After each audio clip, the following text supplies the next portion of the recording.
हो गया? ठीक है। नमस्कार प्यारे दोस्तों, आपका अपने YouTube चैनल पर हार्दिक स्वागत है। अपनी क्लासेस चल रही हैं HSSC स्पेशल इंग्लिश की, और उनमें हमने अब तक प्रोनाउन का टॉपिक पढ़ा है। और प्रोनाउन के टॉपिक में हमने 2-3 प्रोनाउन पढ़ लिए। पहला हमने पढ़ा था पर्सनल प्रोनाउन, दूसरा हमने पढ़ा था पॉजेसिव प्रोनाउन, तीसरा हमने पढ़ा रिफ्लेक्सिव प्रोनाउन, और चौथा हमने पढ़ा था डिमॉन्स्ट्रेटिव प्रोनाउन। आज मैं कोशिश करूंगा कि इस प्रोनाउन को खत्म कर दूं और नेक्स्ट टॉपिक स्टार्ट करें, ठीक है। मैं फिर आपको कह रहा हूं, हम उतना ही पढ़ेंगे जितना HSSC में आएगा, ना फालतू ना कम, ना ज़्यादा ना कम, ठीक है। और अगर वीडियोस आपको अच्छी लगती हों तो प्लीज़ शेयर कर दिया करो जिसको ज़रूरत है उस तक, ताकि वीडियोस पहुंच जाएं। आज हम 5वां प्रोनाउन पढ़ेंगे, और वो 5वां प्रोनाउन है आपका डिस्ट्रीब्यूटिव प्रोनाउन। डिस्ट्रीब्यूटिव प्रोनाउन बहुत ही ईजी है। ईजी तो पूरी की पूरी इंग्लिश ही है। डिस्ट्रीब्यूटिव प्रोनाउन, अब डिस्ट्रीब्यूट का मतलब होता है बांटना। डिस्ट्रीब्यूट का मतलब है बांटना। अब कोई भी चीज अगर आप बांट रहे हो तो कम से कम 2 तो होनी चाहिए। अब 2 हैं तभी तो वो बटेंगी। तो बांटने के लिए या तो कम से कम हो कितने बंदे, 2, या फिर 2 से ज्यादा।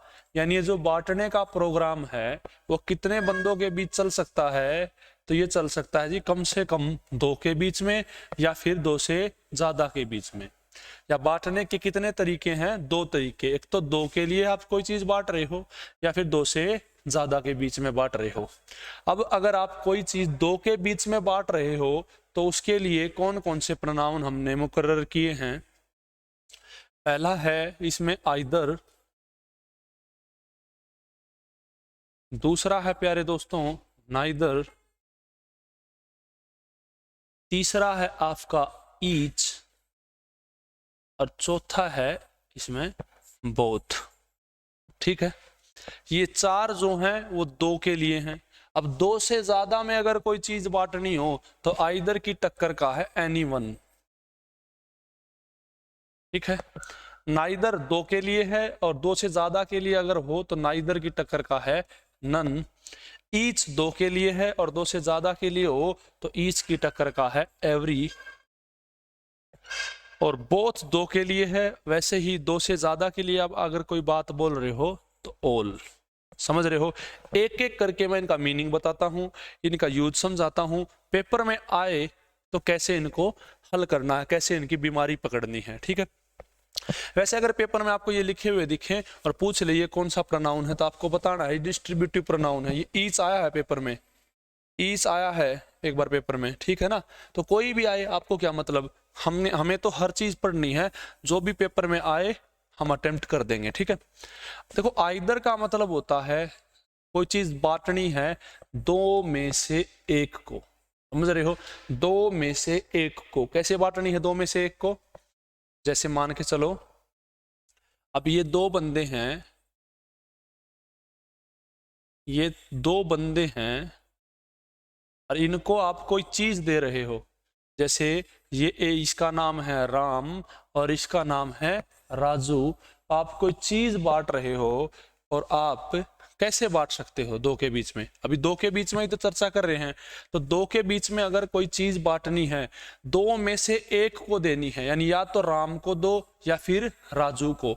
तो 2 में से 1 को अगर दोगे तो उसको बोलते हैं आइदर। समझ रहे हो भाई? या तो राम को दे दो या फिर राजू को। इसका मतलब 2 में से 1 को चीज मिलेगी, तो उसका मतलब अंग्रेजी में क्या है? ये आइदर। बात समझ भाई? 2 में से 1। नाइदर का मतलब क्या होता है? जैसे मान के चलो आप, अब आपने वो चीज राम को दे दी और राजू को नहीं दी, तो राम ने भी मना कर दिया कि भैया मैं भी नहीं लूंगा, अब मेरे भाई को तो आपने चीज दी ही नहीं। तो इसका मतलब ये हुआ कि वो चीज किसी ने भी नहीं ली, ना तो राम ने ली ना फिर राजू ने, या आपने ही जानबूझ के नहीं दी, ना आपने राम को दी ना आपने वो राजू को दी। इसका मतलब 2 में से किसी को नहीं दी, यानी 2 में से 0 को। 2 में से 0 का मतलब है नाइदर। समझ रहे हो? 2 में से 0 का मतलब है नाइदर। एक बार लिख लेते हैं पीछे, नाइदर का मतलब क्या है? 2 में से 0। अगर 2 में से किसी 0 को मिले, यानी किसी को भी ना मिले, उसको बोलते हैं नाइदर। बात समझ में आई? अब ईच और बोथ, इन दोनों का मतलब होता है दोनों। जब वो चीज दोनों को मिले, जब कोई चीज दोनों को मिले तो उसको बोलते हैं ईच, और जब कोई चीज दोनों को मिले तो उसको बोलते हैं बोथ। अब आप कहोगे इसका मतलब तो ये हुआ जब कोई चीज दोनों को मिल रही है तो वो ईच भी है और बोथ भी है, फिर अंतर क्या है इनमें? अंतर है वो समझते हैं डायग्राम से। अब मान के चलो क्या है, अब मैं कहूं कि भैया आपके पास दो चीज हैं, एक तो है ये सेब, ये है सेब, ठीक है, और एक है आपके पास ये चॉकलेट, ठीक है, कैडबरी है, कैडबरी सिल्क है ये, ठीक है, ये चॉकलेट है। अब आपको करना क्या है, इनमें ये चॉकलेट या सेब बांटने हैं। अगर दो में से कोई एक चीज दे दो, यानी सेब दे दो, तो इसका मतलब आइदर। दो में से कुछ भी ना दो, ना सेब दो और ना सिल्क दो, इसका मतलब नाइदर। समझ रहे हो? अब ये दोनों ही दे दो, दोनों ही, सेब भी दे दो और चॉकलेट भी दे दो, तो दो तरीके हैं, एक है ईच और एक है बोथ। ईच का मतलब है एक एक करके दो, एक एक करके मतलब एक बार तो सेब दे दो और एक बार चॉकलेट दे दो। हम घर में बच्चों के साथ करते हैं ना, सारी खाने की चीजें एक साथ नहीं देते हैं, एक बार तो उनको सेब दे दिया और कुछ देर बाद सिल्क दे दी, यानी चॉकलेट दे दी। तो इसका मतलब क्या हुआ, चीजें तो दोनों दी हैं, दोनों चीजें बांटी हैं, लेकिन एक एक करके, तो उसको बोलते हैं ईच। समझ रहे हो? अब बच्चे शरारती भी होते हैं और जिद्दी भी, क्योंकि बाल हट बहुत ज्यादा फेमस है, पता है आपको। तो बच्चा ये कह रहा है मुझे तो दोनों चीजें चाहिए और एक साथ चाहिए, तो आप उसको सेब भी उसी टाइम दे दो और चॉकलेट भी उसी टाइम, तो इस बात को बोलते हैं बोथ। समझ रहे हो? बोथ का मतलब दोनों एक साथ। इतनी बात समझ में आई है? ठीक है, एक बार वापिस चलते हैं। क्या मतलब इसका, कि ईच का मतलब दोनों चीजें हों, दोनों को चीज मिले, लेकिन कैसे मिलेगी मुन्ना? इसमें इसमें मिलेगी एक एक करके, एक एक करके, ठीक है ना। अब ये है दोनों, बोथ, बोथ वाली कंडीशन में दोनों को चीज मिलेगी, लेकिन कैसे मिलेगी? एक साथ। दोनों काम करेंगे कैसे? एक साथ। दोनों के साथ चीजें का बंटवारा होगा, लेकिन कैसे? एक साथ। फिर बता रहा हूं, दो में से एक को चीज मिले तो आइदर, दो में से जीरो को बंटवारा हो तो नाइदर, दोनों को बंटवारा हो तो ईच, लेकिन एक एक करके, दोनों को बंटवारा हो लेकिन एक साथ, तो क्या होगा? आपका बोथ। ठीक है, अब ये दो के लिए है, सेम टू सेम ये दो से ज्यादा के लिए है, यानी दो से ज्यादा बंदे हैं लेकिन एक ही बंदा बुलाना है। 2 + 2 से ज्यादा में से एक अगर ले रहे हो तो एनीवन। ठीक है, अब दो से ज्यादा, यानी दो से ज्यादा कितने भी हो, मान के चलो 70 बंदे हैं, उन 70 में से 0, तो क्या होगा? नन। एवरी का मतलब वही सभी, और ऑल का मतलब भी सभी। एवरी का मतलब भी सारे है और ऑल का मतलब भी सारे, जैसे वहां ईच और बोथ का मतलब था। ठीक है, एवरी में सारे होंगे लेकिन कैसे? एक एक करके। ठीक है भैया, ऑल में सारे होंगे लेकिन कैसे होंगे? एक साथ। जैसे मैं आपको कह दूं चलो आओ मेरे घर कभी, तो आप कहोगे सर सारे आ जाएं, मैं कह दूं बिल्कुल भाई सारे आ जाओ, लेकिन एक साथ आना। एक साथ आने का मतलब है ऑल। ठीक है ना।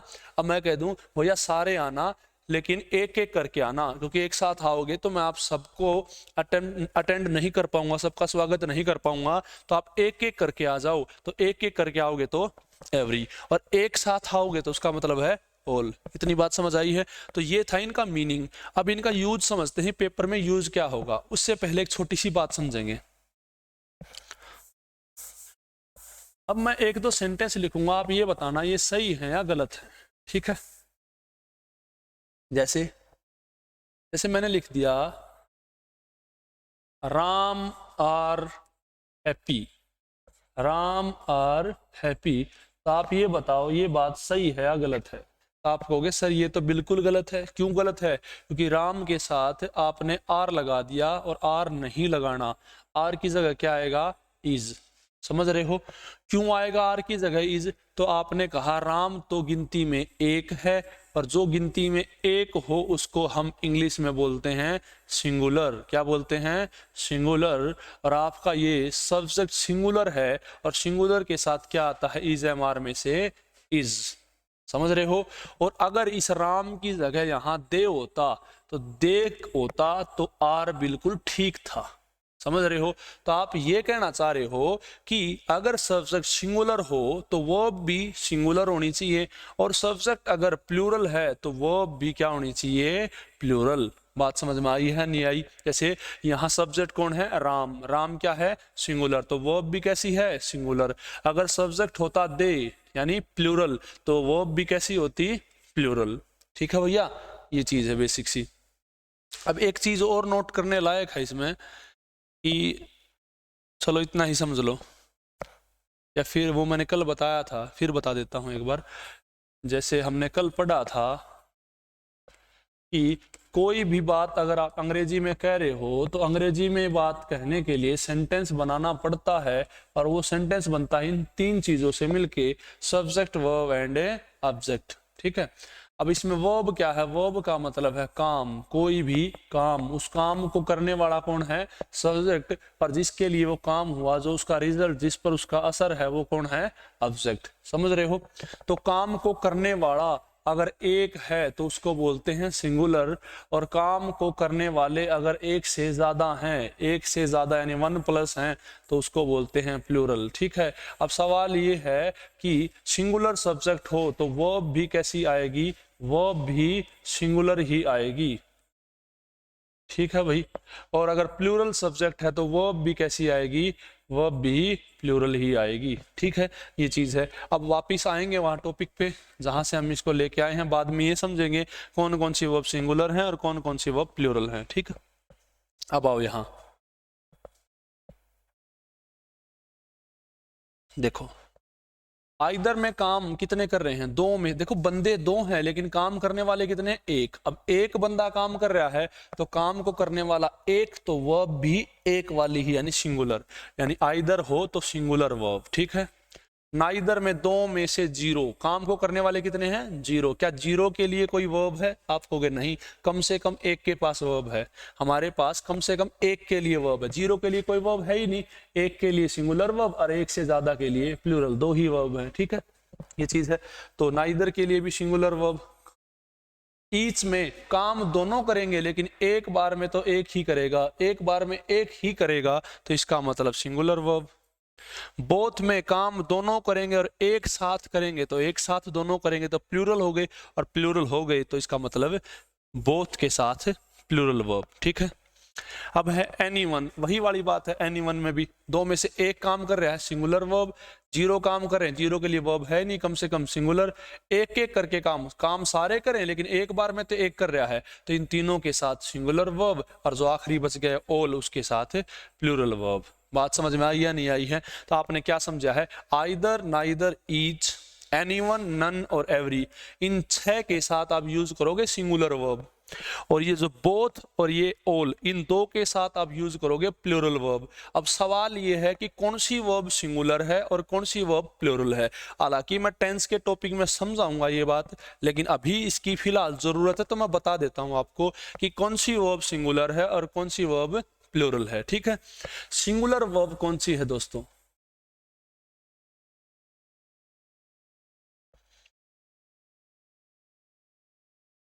या सिंपल समझो, सिंगुलर सब्जेक्ट कौन से हैं और उनकी साथ वर्ब कौन सी हैं, ये भी तो पता होना चाहिए कि सिंगुलर सब्जेक्ट कौन से हैं।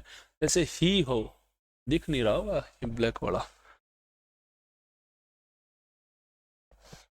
जैसे मान के चलो सिंगुलर सब्जेक्ट आपका ही, सी, इट, ये तीनों सिंगुलर सब्जेक्ट हैं। भाई लड़का अगर सिंगुलर हो तो ही, लड़की सिंगुलर हो तो सी, यानी लड़की एक हो तो सी, लड़का एक हो तो ही, और अगर नॉन लिविंग चीज एक हो तो इट। ठीक है, ये चीज, ये सिंगुलर है।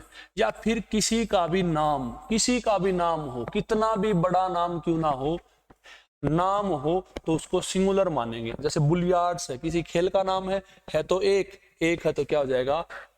सिंगुलर। टेबल टेनिस बड़ा नाम है, चेस लगता प्लूरल लेकिन है तो एक, एक है तो सिंगुलर में। तो ही, सी, इट, किसी का भी नाम हो। दूसरी बात है इसमें सिंगुलर नाउन, अगर कोई सिंगुलर नाउन है, सिंगुलर नाउन का मतलब वो गिनती में एक है। कैसा है? गिनती में एक। उदाहरण के तौर पे जैसे बॉय, बॉय का मतलब गिनती में एक लड़का, एक लड़का है तो सिंगुलर नाउन। टीचर है गिनती में एक, तो ये कौन सा नाउन है?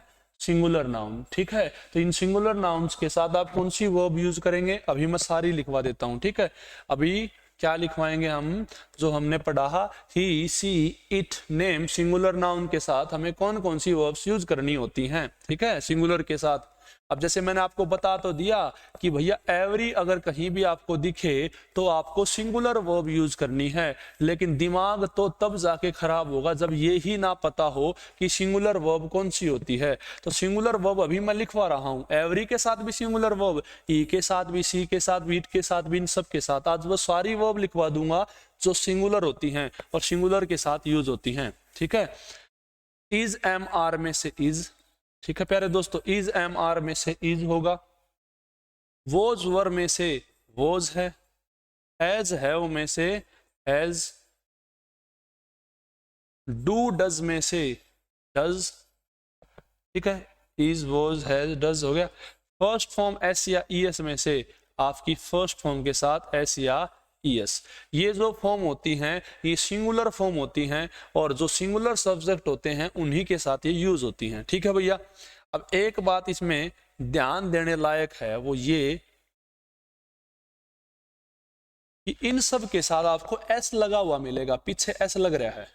ठीक है ना, पीछे एस लग रहा है, देखो यहाँ एस लगा हुआ है। और सिंगुलर में भी क्या होता है? एस। ठीक है, यहां से बात याद कर लेना, जो ये एस वाली वर्ब्स हैं ये सारी की सारी क्या हैं? सिंगुलर हैं और ये सिंगुलर सब्जेक्ट के साथ ही यूज होती हैं। इतनी बात समझ में आई? तो ये थी सिंगुलर वाली। ठीक है, इतनी बात समझ में आई होगी।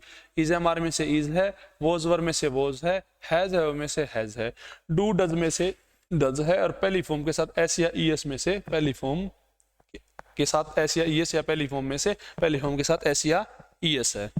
अब करेंगे प्लूरल वाली। जब प्लूरल वाली कौन कौन सी हैं? प्लूरल सब्जेक्ट कौन कौन से होते हैं? जैसे वी है, वी प्लूरल है, दे प्लूरल सब्जेक्ट है, समझ रहे हो? We plural subject, they plural subject. और प्लूरल सब्जेक्ट कौन सा है? अब यू जो है, यू आपने पढ़ा था, ये सिंगुलर भी है और प्लूरल भी, लेकिन इसके साथ हमेशा प्लूरल वो भी इस्तेमाल में ली जाएगी। भाई यू जो है वो हमेशा वो सिंगुलर भी होता है और प्लूरल भी, लेकिन यू के साथ आपने कभी इज नहीं देखा होगा, वोज नहीं देखा होगा। यू हमेशा प्लूरल ही, यू के साथ हमेशा प्लूरल वो भी इस्तेमाल में ली जाएगी। वी, दे, यू और इसके अलावा कोई भी प्लूरल सब्जेक्ट, इसके अलावा कोई भी प्लूरल सब्जेक्ट, जैसे अभी अभी हमने पढ़ा प्लूरल सब्जेक्ट, जैसे ऑल पढ़ा है ना, जैसे बोथ, ये प्लूरल सब्जेक्ट हैं। जैसे वी, जैसे दे, जैसे यू, जैसे ऑल, जैसे बोथ। जैसे वहां बॉय था तो बॉय का प्लूरल यहाँ क्या हो जाएगा? बॉयज। टीचर का प्लूरल क्या हो जाएगा? टीचर्स। ठीक है ना, ये प्लूरल सब्जेक्ट्स हैं। इन सब के साथ कौन सी वर्ब यूज होगी? Plural verb. और प्लूरल वर्ब कौन सी होती हैं वो अभी मैं आपको लिखवा देता हूं। कौन कौन सी हैं भैया प्लूरल वर्ब जो होती है? इज, एम, आर में से, जैसे मार्कर चेंज कर लो एक बार, इज, एम, आर में से होती है आर, वोज, वर में से होती है वर। ठीक है ना, इज, एम, आर में से आर, वोज, वर में से वर, हैज, हैव में से हैव और डू, डज में से डू और वर्ब की पहली फॉर्म या एस या ई एस में से होती है वर्ब की फर्स्ट फॉर्म। तो कुल मिला के आपको याद रखना है कि प्लूरल फॉर्म कौन सी हैं? आर, वर, हैव, डू और फर्स्ट फॉर्म। ठीक है भैया, ये चीज है। और प्लूरल सब्जेक्ट कौन से हैं आपके? वी, दे, यू और जितने भी ये ऑल, बोथ और ये एस या ई एस वाले हैं, ये सारे प्लूरल सब्जेक्ट होते हैं। उन सब के साथ ये आपको वर्ब की फॉर्म यूज करनी है। वैसे तो और भी प्लूरल सब्जेक्ट्स होते हैं, वैसे तो और भी सिंगुलर सब्जेक्ट्स होते हैं, लेकिन एक दिन में आपके ऊपर बर्डन ना पड़े इसलिए मैं एक दिन में सारी बातें नहीं बताऊंगा। धीरे धीरे करते करते हम अपने बैकअप को तैयार करेंगे। यहाँ मुझे जरूरत महसूस हुई इसलिए मैंने ये बात आपको बता दी। ठीक है, हमारा उद्देश्य है पूरा सिलेबस करना। तब ये तो है ही नहीं कि मेरा ये उद्देश्य है कि मैं प्रोनाउन करवा के अपना काम खत्म कर लूँ।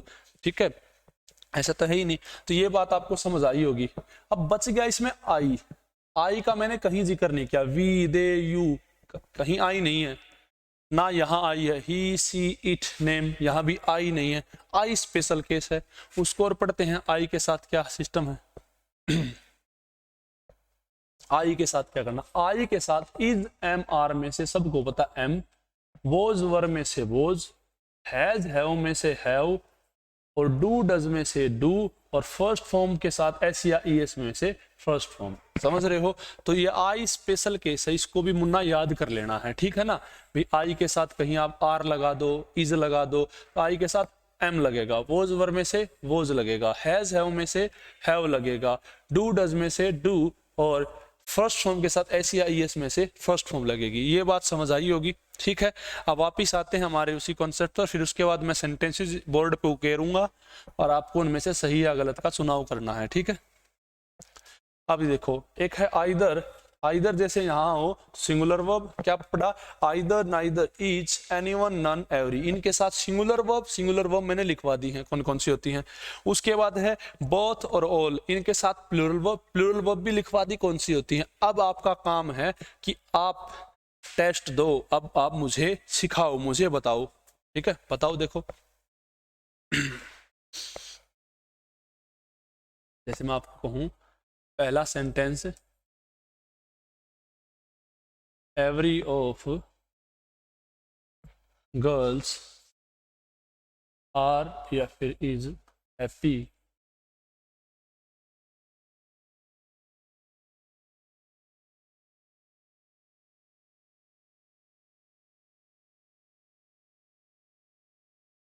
आइदर ऑफ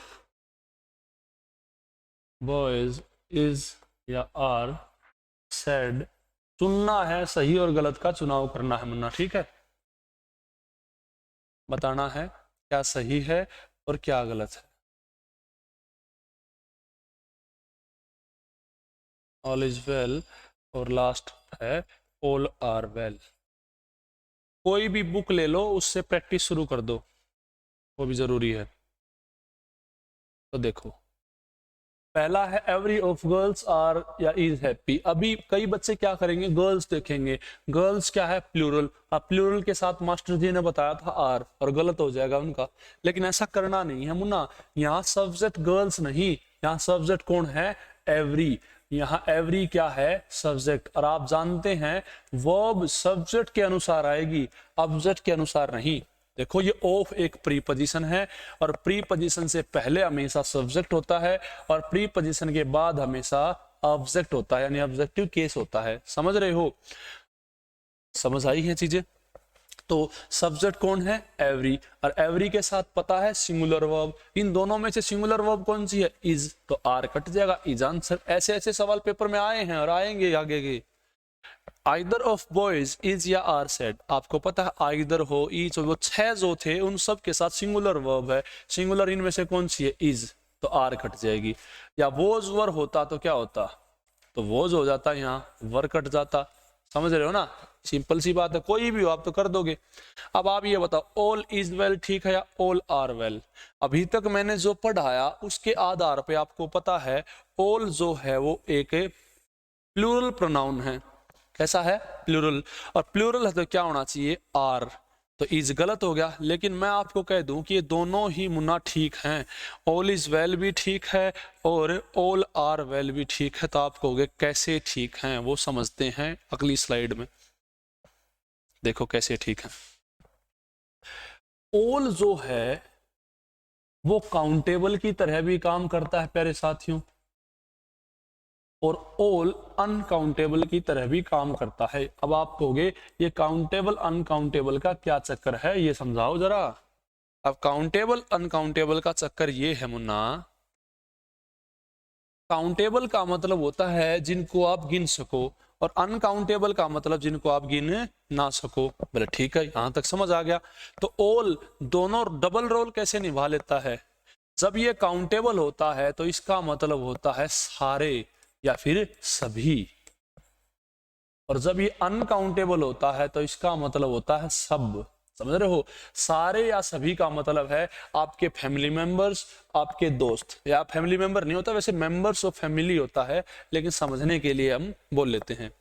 तो सारे या सभी का मतलब है आपके परिवार के सदस्य या आपके दोस्त, और सब का मतलब है ऐसी चीजें जिनकी गिनती ना कर सके, जैसे आपका स्वास्थ्य, आपकी हेल्थ, आपका बिजनेस, समझ रहे हो ना, ये चीज है। तो अगर बंदे ने ऑल इज वेल बोला है तो इज का मतलब क्या है, ये सिंगुलर वर्ब है। और ध्यान रखेंगे जो चीजें अनकाउंटेबल हैं, अनकाउंटेबल के साथ हमेशा सिंगुलर वर्ब ही यूज करनी है।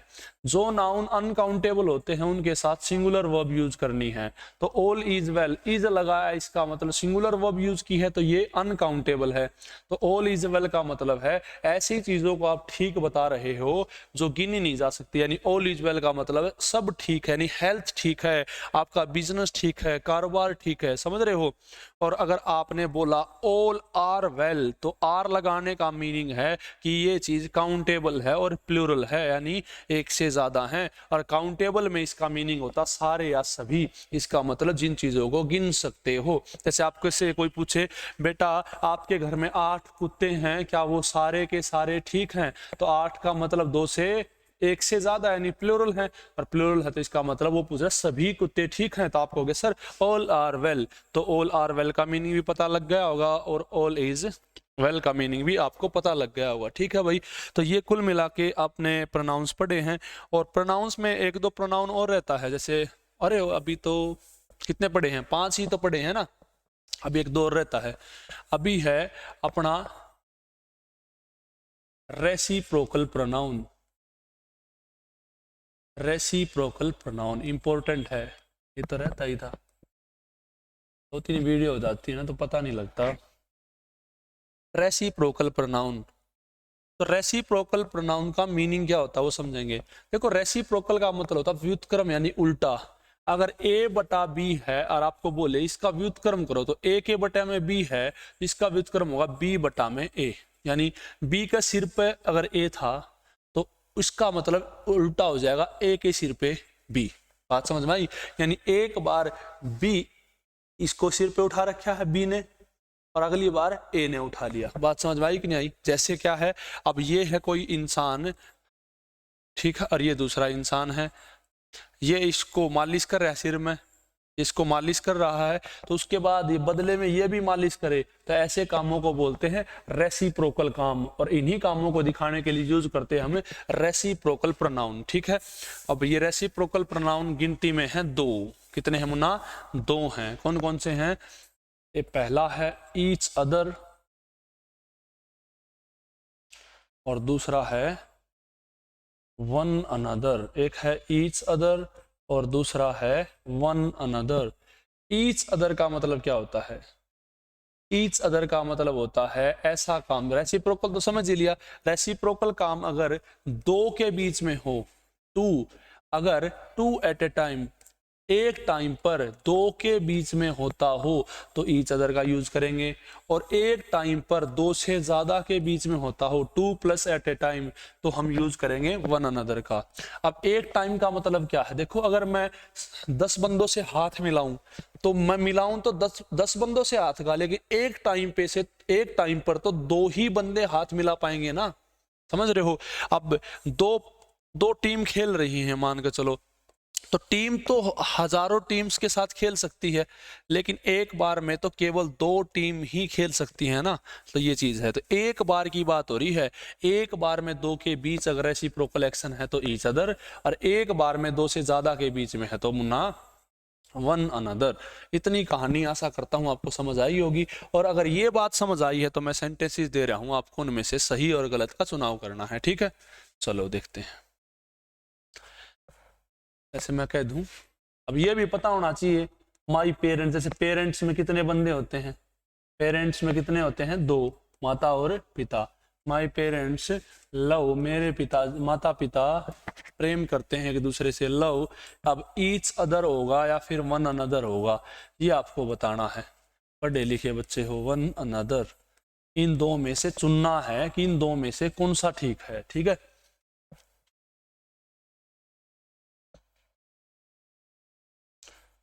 टू सिस्टर्स स्लैप्ड, खालिस्तान भरो, ईच अदर या फिर वन अनदर।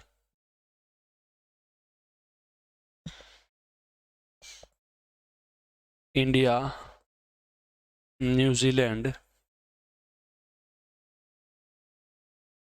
And Japan